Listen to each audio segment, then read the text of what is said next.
Alright, so let's get it on. I decided to start a new stream while we attempt to get through the Tropico 5 series. I thought I might take a break and start a new game. Now, this game's not very new. I've played it before a long time ago, and I will tell you, this game is the bee's knees. I mean, the bee's knees. Either way. So, this is Mountain Blade Warband, and if you've never played it, then you should well, let me put it this way. If you've never played Mountain Blade Warband, you're wrong. It's just that simple. This game is amazing. There's blood, there's gore, there's killing, there's marrying, there's castle sieging, there's riding horses into battle, there's shooting arrows from horses in battle. Um, there's aggroing the enemy when you really don't want to aggro the enemy. There are things that you do in the game that you didn't know you could do. And at no given time are you ever bored. Now, unlike other games like Universalis 4, um, Civilization, map painting can happen, but not as easily as one might believe. I'm not going to get into the details about Mountain Blade Warband. I loved it when I played it long time ago. Actually, when I deployed to Afghanistan, I played Mountain Blade Warband, and it was an amazing game. Either way, let's hop to it before we run out of too much time. And let me start my timer. Bazanga. Alright, let's start the new game. It also likes to give you hints and things like that. I've noticed. Okay, so I'm going to read because they don't have anybody to read for us. Welcome, adventurer, to Mountain Blade Warband. Before beginning the game, you must create your character. Remember that in the traditional medieval society depicted in the game, war and politics are usually dominated by male members of the nobility. That does not, however, mean that you should not choose to play a female character, or one who is not of noble birth. All that means is you're going to get married to somebody and you're never going to be able to do anything. Male nobles may have a somewhat easier start, but women and commoners can attain all the same goals, and in fact, may have a much more interesting, if more challenging, early game. So we're gonna pick a male because I'm a man.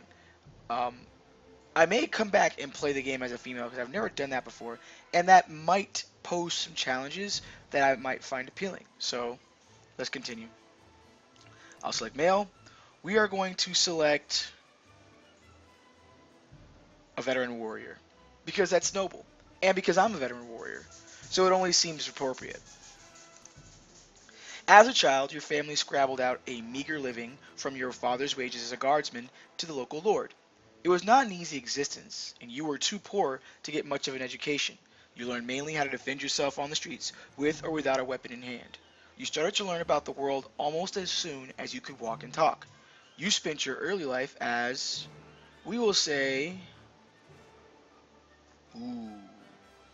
Let's just forego any honorable things. Let's stop at the veteran warrior, and let's try something out a little different. Let's be a, what's the word I'm looking for? Let's be a deviant for a second. We'll say a street urchin. As a boy growing out of childhood, you took to the streets doing whatever you must to survive, begging, thieving, hoeing, pimping, and working for gangs to earn your bread. You lived from day to day in this violent world, always one step ahead of the law and those who wished you ill. Then, as a young adult, life changed, as it always does. And I became, we will say, a game poacher. Because we're still a deviant, so let's keep on going the deviant route. Though the distinction felt sudden to you, somewhere along the way you became a man, and the whole world seemed to change around you.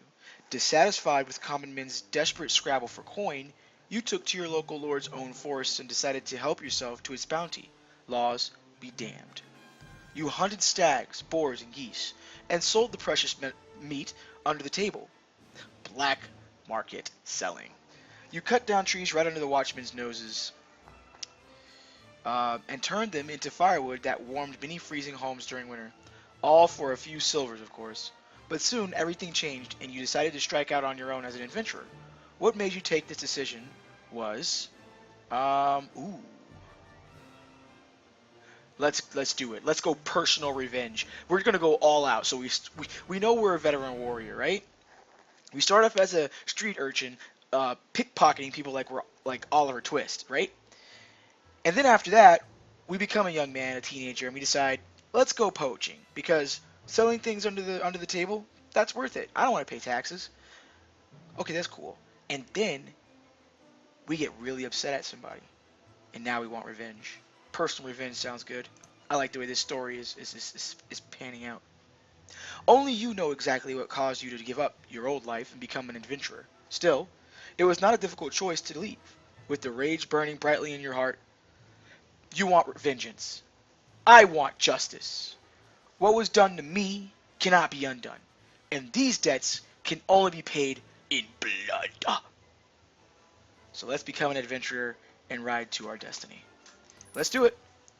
Alright, so what will our game's saving policy be? Let's be realistic. There's no quitting without saving. I like things staying in Iron Man mode, and that's the way it's going to stay. Iron Man mode. So we're going to say realistic, no quitting without saving. Now, I know some of you individuals watching this are going to say, man, I really love save scumming, but you know what?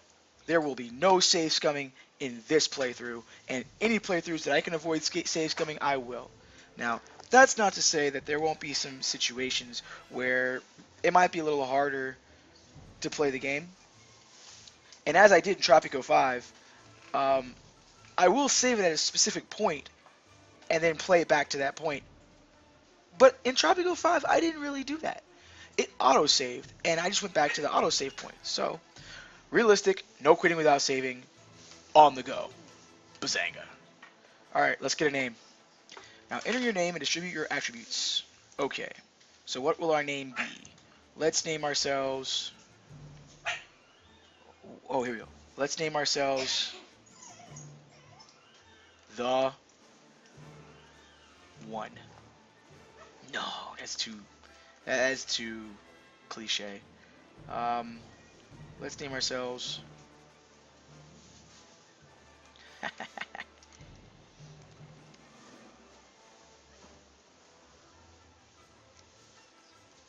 Scruff McGrufferton. I like this. It's going in a positive direction already. We are going to... Ooh, let's get that out of the way. Shift tab. There we go. Alright, cool. So, let's just go down the point structure so we can see what we really need. Every point adds 1 point hit points. Agility gives us the ability to... our movement speed. Intelligence helps us do everything else. And Charisma helps us lead. I'm going to sink some points into Charisma. And then I'm going to sink some points into Intelligence. Because, well, we're going to need it. We have 7 points of skill in this in the Scruff McGrufferton column. So let's see what we have. Let's take... Ooh, I'm going to take Athletics for 200, Alex. Alright, so that's another thing that is a caveat in the game. You can't just mash specific abilities and then like level up like crazy in that ability because it would be a disadvantage to anything else in the game. So let's go ahead and pick leadership because, well, we're going to need that. We got 5 more skill points. Let's pick first aid, wound treatment, and then the rest of it we're going to put into our ability to fight. So Iron Flesh, yep, Iron Flesh, and then we'll do Power Strike. Good to go. We're going to increase our two-handed weapons exponentially because, well, we just increased our Power Strike. Or no. No, I'm going to increase my one-handed weaponry because, well, you never know when you're going to want a shield. Done. Alright. Adjust your character's face using the buttons. Blah, blah, blah, blah, blah. Whoa. Celtic Barbarian. But he does fit the Scruff McGrufferton look. Let's kind of match what we have already. I'm liking it. We are definitely... now we're getting somewhere. Ooh. Oh, yeah. Oh, this is getting good. This is getting really good. Now, last but not least, let's end this with a bang, because I am neither white nor Caucasian. Here it is, skin. Oh, I'm looking like Khal Drogo. Oh no. Oh wait, that's a really old Khal Drogo. Mmm, too dark. Um, you know what? We'll take the lighter complected Khal Drogo. You win, Khal. The rest of it, we'll just leave it the way it is. Nah, that's kind of... we won't be too specific. Alright, let's go. Done. You hear about Calradia, a land torn between rival kingdoms battling each other for supremacy. A haven for knights and mercenaries, cutthroats and adventurers, all willing to risk their lives in pursuit of fortune, power, or glory. In this land, which holds great dangers and even greater opportunities, you believe you may leave your past behind and start a new life. You feel that finally, you hold the key of your destiny in your hands, free to choose as you will, and that whatever course you take, great adventures will await you. Drawn by the stories you hear about Calradia and his kingdoms, you... this is where it gets interesting. Alright, so these are all the kingdoms of Calradia. I will tell you that the easiest route to take, the easiest route by far, is to go to the Nordic capital and take a ship to Sargath. Now, there's a problem with that. Each one of these kingdoms, they major in a specific art of fighting. And I got into a really heated debate with my buddy about this, where he was in love with Swadian knights. Swadian knights to him were the creme de la creme of all warriors in this game. And I'm here to tell you, Swadian knights suck big donkey balls. Against Vaegir knights, they're garbage. And I'm a Vaegir believer. So what I'm going to do is we're going to go to the Kingdom of the Vaegars. So, you have come through the Vaegir Highlands, a plateau exposed to the bitter winds from the north. Okay, newsflash. This is not a text-based game. So if you're feeling like it is a text-based game, it isn't. I clearly just made a character. So it's not like he's going to stand there with his mouth closed the whole time. No, we're going to do some actual action fighting. So the land here is frozen for most of the year, but the forests are rich with fur-bearing game, and the rivers are teeming with fish. The riches of the land draw the traders, but the traders in turn draw bandits. You saw the occasional dark figure mounted on a shaggy pony, watching the passage of your caravan from a snowy ridge, and were glad when the spires of Ravedine came into view across the wide valley of the Boluk River. If I butcher some of these names, I apologize. I am not a Viking, by any stretch of the imagination. You are exhausted. You know what? Let's talk in the first person. I am exhausted by the time I find the inn in Ravedine and fall asleep quickly. However, I awaken before dawn and am eager to explore my surroundings. I venture out onto the streets, which are still deserted. All of a sudden, I hear a sound that stands the hairs of my neck on end. The rasp of a blade sliding from its scabbard. It's time to get it on. Alright, so battle mechanics. WASD, hold down the left click button, and fire for the head. I will tell you that my screen just froze something fierce. I also need to change my weapon, and I don't remember how to do that. Can I change my weapon?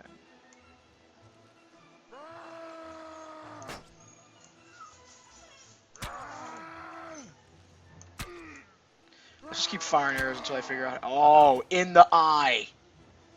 Wait, are you somebody else? Eat it. Oh, whew. Sorry about that. I thought he was coming after me. Are you alright? Well, I guess you're alive at any rate. I'm not sure that we can say the same for the other fellow. That's one less thief to trouble our streets at night. Although heavens knows he won't be the last. Anyway, maybe you can help me with something. Let's talk more inside.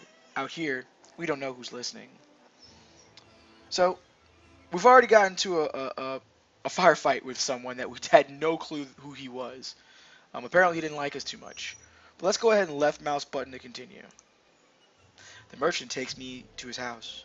Once inside, he stands by the door for a while checking the street, and then finally convinced I have not been followed, comes near to speak. Continue. Alright, let's go talk to the merchant. You know what? I'm gonna have to turn down these video graphics. I mean, it's really nice and all, but I am suffering. So, I guess I can't turn down here. I have to go to the main menu to do that. Oh, snaps. Do not kill him. How do we talk?